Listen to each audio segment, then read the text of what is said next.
Sometimes you see two worlds that seem like they have absolutely nothing in common, like, say, modern corporate finance and ancient ethical traditions. But every now and then, they start to overlap in some really surprising ways. So let's get into it. So, if you spend any time digging into recent business research, especially around corporate sustainability, you start to notice something a little odd. It's this one specific phrase that just keeps popping up over and over again. It almost feels like a clue in a mystery. You'll be reading a study, for instance, and it might casually mention that environmental, social, and governance, that's ESG, practices are sometimes linked up with Islamic ethics. And at first you think, that's interesting, but maybe not a huge deal. But then you're looking at a totally different piece of research, and there it is again. And again. Okay, so at this point, you realize this is not a fluke. It's a real pattern, and it points to some kind of deep connection that we really need to understand. So that leads us to the big question for today. What is the connection here?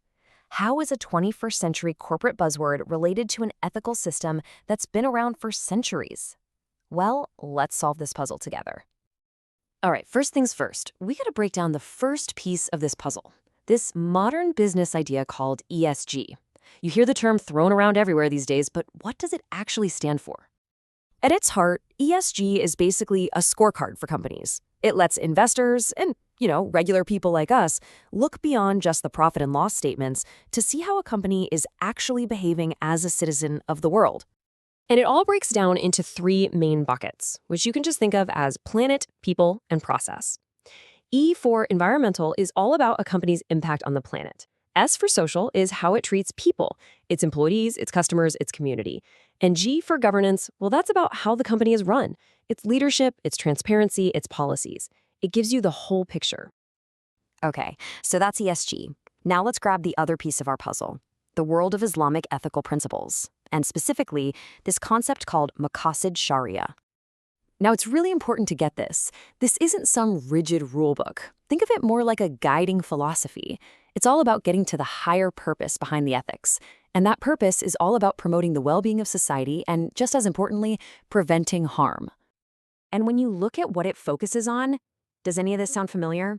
Social responsibility, fair financial practices, long-term sustainable development, protecting the community.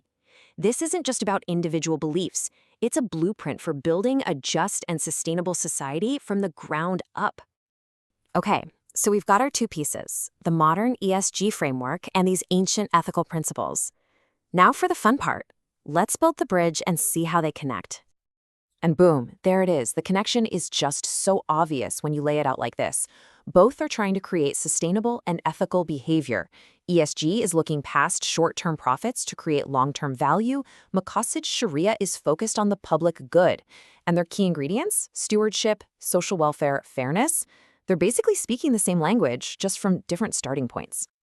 And remember, this isn't just a cool theory.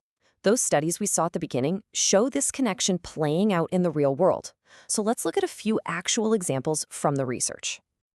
First up, Islamic banking.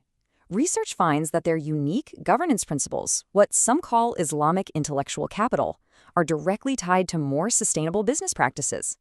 It's almost like their ethical DNA just naturally pushes them toward being more transparent and responsible.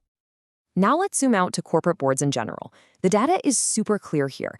Things like having gender diversity, independent directors, and a committee dedicated to social responsibility, all of these things significantly boost a company's ESG performance. And these are exactly the kinds of principles that align with those ethical calls for accountability and fairness. And get this, our final case from Malaysia shows that in family-run businesses, strong leadership is a huge driver of being open about ESG. They see transparent reporting not just as the right thing to do, but as a smart business strategy to attract investment, which then helps the entire region meet its sustainable development goals. So, we've connected the dots from ancient principles all the way to modern boardrooms. What does this all mean for where business is headed? Here's the big takeaway. When you bring ESG and these ethical principles together, you get something more. It's not just a checklist anymore.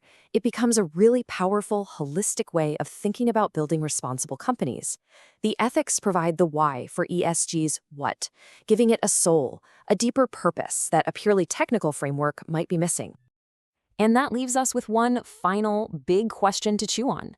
As all of us, investors, employees, customers, demand more from companies than just profit, is it possible that the key to building a truly sustainable future has actually been waiting for us in the wisdom of our past? Something to think about. Thanks for joining me.